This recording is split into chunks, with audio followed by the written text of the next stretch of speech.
वक्रतुंड महाकाय सूर्यकोटि समप्रभा निर्विघ्नं कुरु मे देव सर्वकार्येषु सर्वदा। राधे राधे दोस्तों, मेरे इस चैनल पे आपका हार्दिक स्वागत है। आज हम सुनेंगे अश्वनी मास के संकष्टी चतुर्थी की गणेश जी की व्रत कथा।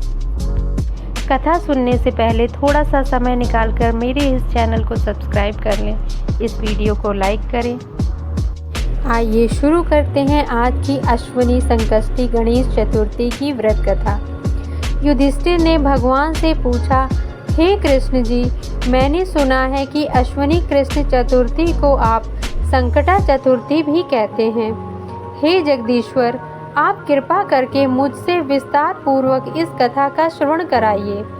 श्री कृष्ण जी ने उत्तर में कहा कि प्राचीन काल में यही प्रश्न पार्वती जी ने गणेश जी से किया था कि हे देव, अश्वनी मास में किस प्रकार गणेश जी का पूजा की जाती है, इसे करने से क्या फल मिलता है। यह सुनकर गणेश जी ने कहा, हे माता, सिद्धि की कामना रखने वाले व्यक्ति को चाहिए कि अश्वनी मास में कृष्ण पक्ष की चतुर्थी की पूजा विधि विधान से करें। अश्वनी मास की संकष्टी चतुर्थी को श्री कृष्ण तथा वाणासुर की इस कथा के अनुसार एक समय की बात है। वाणासुर की कन्या उषा ने सुषुप्तावस्था में अर्थात निद्रा की अवस्था में अनिरुद्ध का स्वप्न देखा। अनिरुद्ध के विरह से वह इतनी अभिलाषी हो गई कि उसके चित्त को किसी प्रकार से शांति नहीं मिल रही थी। उसने अपनी सहेली चित्रलेखा से त्रिभुवन के संपूर्ण प्राणियों के चित्र बनवाए।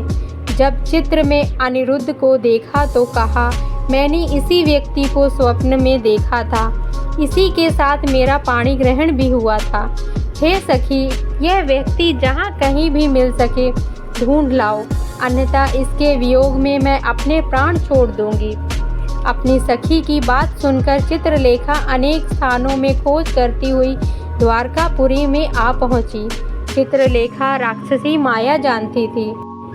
उसने वहां अनिरुद्ध को पहचान कर उसने उसका अपहरण कर लिया और रात्रि में पलंग सहित अनिरुद्ध को उठाकर गोधूली बेला में वाणासुर की नगरी में प्रविष्ट हुई।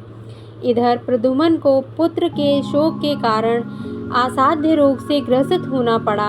अपने पुत्र प्रद्युम्न एवं पौत्र अनिरुद्ध की घटना से श्री कृष्ण जी भी व्याकुल हो उठे। रुक्मिणी भी पौत्र के दुख से दुखी होकर बिलखने लगी और खिन्न मन से कृष्ण जी से कहने लगी, हे नाथ, हमारे प्रिय पौत्र का किसने हरण कर लिया है, अथवा वह अपनी इच्छा से ही कहीं गया है। मैं आपके सामने शोकाकुल हो अपने प्राण छोड़ दूंगी।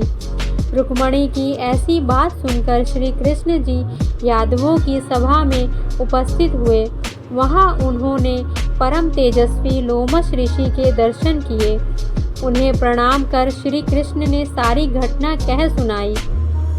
श्री कृष्ण ने लोमश ऋषि से पूछा कि हे मुनिवर, हमारे पौत्र को कौन ले गया है, कहीं वह स्वयं तो नहीं चला गया। हमारे बुद्धिमान पौत्र का किसने अपहरण कर लिया है, यह बात मैं नहीं जानता हूँ। उसकी माता पुत्र वियोग के कारण बहुत दुखी है। श्री कृष्ण की बात सुनकर लोमश मुनि ने कहा, हे कृष्ण, वाणासुर की कन्या उषा की सहेली चित्रलेखा ने आपके पौत्र का अपहरण किया है और उसे वाणासुर के महल में छिपा के रखा है। यह बात नारद जी ने बताई है। आप अश्वनी मास के कृष्ण पक्ष की चतुर्थी संकटा का अनुष्ठान कीजिए। इस व्रत के करने से आपका पौत्र अवश्य ही आ जाएगा। ऐसा सुनकर मुनिवर वन में चले गए। श्री कृष्ण जी ने लोमश ऋषि के कथन अनुसार व्रत किया और इस व्रत के प्रभाव से उन्होंने अपने शत्रु वाणासुर को पराजित कर दिया। उस भीषण युद्ध में शिव जी ने भी वाणासुर की बड़ी रक्षा की, फिर भी वह परास्त हो गया। भगवान श्री कृष्ण ने कुपित होकर वाणासुर की सहस्र भुजाओं को काट डाला। ऐसी सफलता का कारण व्रत का प्रभाव ही था। श्री कृष्ण जी को प्रसन्न करने से तथा संपूर्ण विघ्न को हरने के लिए इस व्रत के समान कोई दूसरा व्रत नहीं है। श्री कृष्ण ने कहा, हे राजन, संपूर्ण विपत्तियों के विनाश के लिए मनुष्य को इस व्रत को अवश्य ही करना चाहिए। इसके प्रभाव से आप शत्रुओं पर विजय प्राप्त करेंगे एवं राज्य अधिकारी होंगे। इस व्रत की महिमा का वर्णन बड़े बड़े विद्वान भी नहीं कर सकते। हे कुंती पुत्र, मैंने इसका अनुभव स्वयं किया है। यह मैं आपसे सत्य कह रहा हूँ।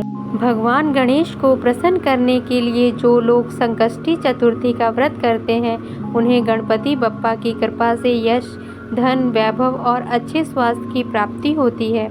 यह कथा अगर आपको अच्छी लगी हो तो मेरे इस चैनल को सब्सक्राइब करें। राधे राधे।